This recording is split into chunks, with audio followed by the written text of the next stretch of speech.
Before this video begins, make sure you guys subscribe. Also, make sure you join my new Discord server. Lastly, if you want some merch, the link is in the description. And make sure you follow me on all of my social medias.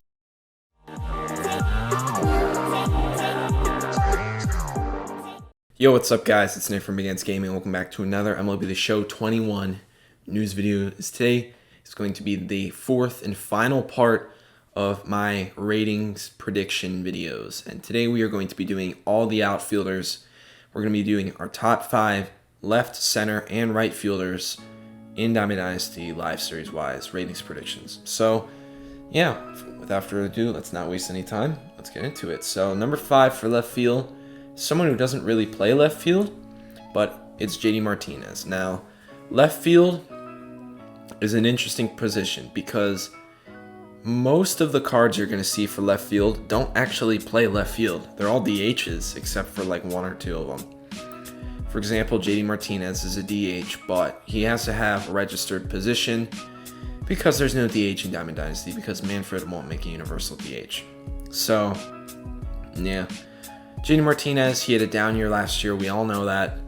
But he is a really good hitter, and he had one bad 60-game stretch. So I would not be surprised if they gave him gold back. I think he ended the year at like a 78 or 79. I think he's definitely worthy of a gold. So JD Martinez I have at number 5. At number 4, I have Michael Brantley. Now Michael Brantley, he is just one of those hitters who just never goes away. Just a really good contact slap hitter. He's just a good player to have on your team. You don't ever want to face him, and you always want to have him. He's just one of those annoying players, and he's made a career out of it for quite some time, and he's a really good hitter. I have as an 82. I think he's relatively around there. He's always in the gold area. He's never close to diamond, never close to silver. Michael Brantley I have as the number 4 left fielder. He's going to have high contact, not amazing power, not good fielding, but yeah, good BR card. At number 3, we have our first diamond. I have Marcell OZUNA at an 85. I think he should stay at a diamond. There's no way they give him a gold. After how good he hit last season, I don't think he should start next year as a gold. I think he should be an 85. He played DH last year. Of course, the universal DH isn't coming back, which is pretty dumb. So he's going to have to play left field, which he isn't horrible at, but he's not fantastic. So Marcell OZUNA, he had a career year at the plate last year. Now, it was only 60 games, but you can't really deny that he had a career year, and I think he should be a diamond at an 85.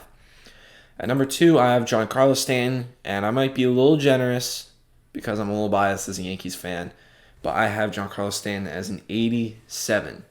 Now, GIANCARLO Stanton, I know, he's always injured. I get it.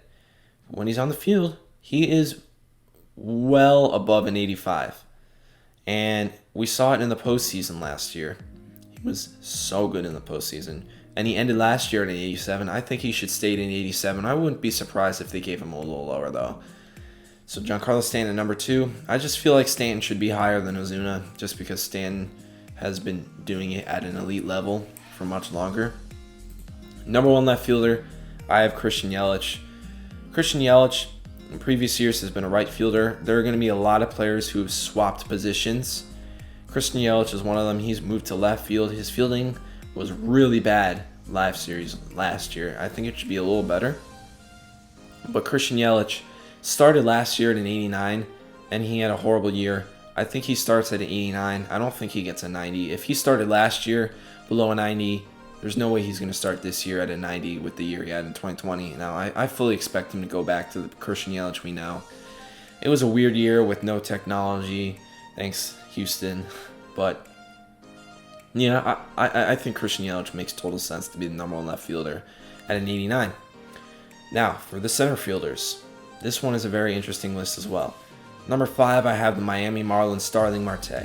Last year, he ended the season as a diamond. I don't expect him to remain a diamond. He has always been a gold player. He's always been a really good player, but not at the top of their position.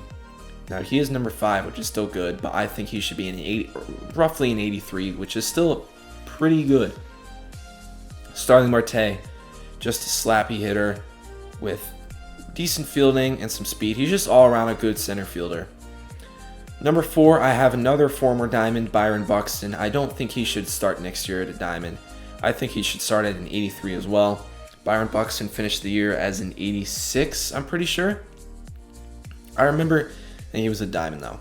But I think Byron Buxton should start at a Gold, because before 2020, he was a little underwhelming.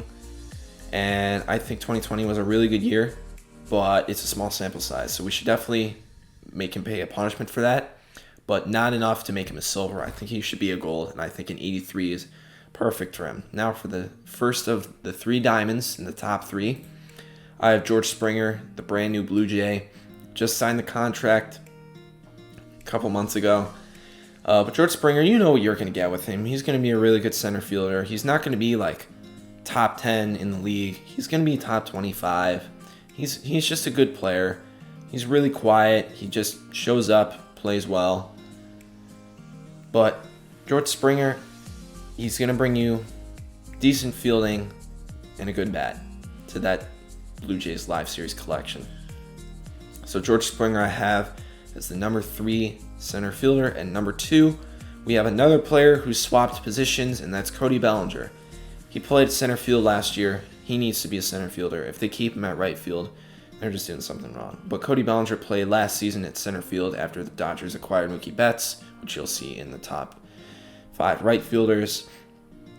But Cody Bellinger, yes, he also had a down year, but he won the MVP in 2019, and it was 60 games, and you saw him slowly start to heat up again near the end of the season, and in the postseason, he was very good. So Cody Bellinger, he's an MVP candidate every year he plays. He's really, really good. He's a top 10 player in baseball. Brings the bat, both contact and power. Has a really good arm, really good fielding. He even has a little speed. He's just a great athlete all around. Cody Bellinger at number 2, and then the obvious number 1 center fielder is Mike Trout, who I have as a 95. Now, I personally think he's a little underrated at a 95. I think he should be a 96, but I don't think they're going to make anyone higher than 95. You know what you're getting with Mike Trout. You're getting everything. You're getting the bat for power and contact. You're getting fielding. You're getting speed. Now, you're not going to really get stealing anymore because he's sort of cut down on that. But it's Mike Trout. You know what's going to happen. He's the best player in baseball.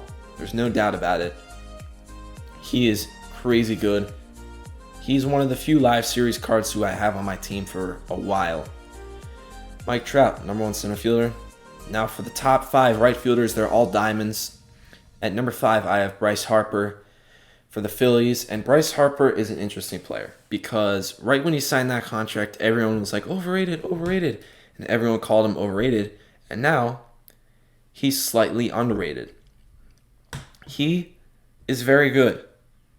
People tend to expect MVP caliber numbers and top 10 player numbers because of his contract. He isn't going to give you top 5 player numbers, but he is going to give you elite caliber numbers, which he continues to do for the Phillies. I have him as an 87. I think he should be an 87 minimum. I don't think he should be an 86 or an 85. Number 4, I have Aaron Judge. I think he should be a 90 overall. Yes, your best ability is availability, but without a doubt, when Aaron Judge is on the field, he's a top 10 player in baseball. Aaron Judge, power, check, contact. Not elite, but he's getting better. Fielding, one of the best in the game. Arm, one of the best in the game. Obviously, he doesn't have insane speed, but it's not horrible. But Aaron Judge, he pretty much gives you everything except for stolen bases. He is very good. Number 3, I'm going with Ronald Acuna Jr., another guy who I have switching positions, and I think it's just wrong to put him below a 90. I don't think he's ever been a 90 overall. I think he should. He is one of the best players in baseball. He keeps getting underrated. I think he should be a 90 overall.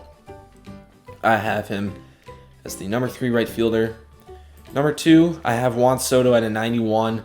We all saw what he did last year. He's going to continue to do that for the rest of his career. He's one of the best hitters in baseball. He consistently brings it to the plate versus righties, versus lefties. It doesn't matter who you're going to pitch to him. He is a threat. I have him as the number 2 right fielder, and then the number 1, I have Mookie Betts. I have Mookie Betts at a 93. He ended the show 20 at a 93, and I think he should stay at a 93. I don't think he should be a 90. I don't think he should be a 91. I don't think he should be a 92 even. I think he should be a 93. He's the second best player in baseball, without a doubt. He brings everything. He's a 5-tool player. Power, contact, speed, fielding, and arm. He has all of it. He's a 5-tool player. It's Mookie Betts. You know he's going to be at the top of his position. I have him as a 93.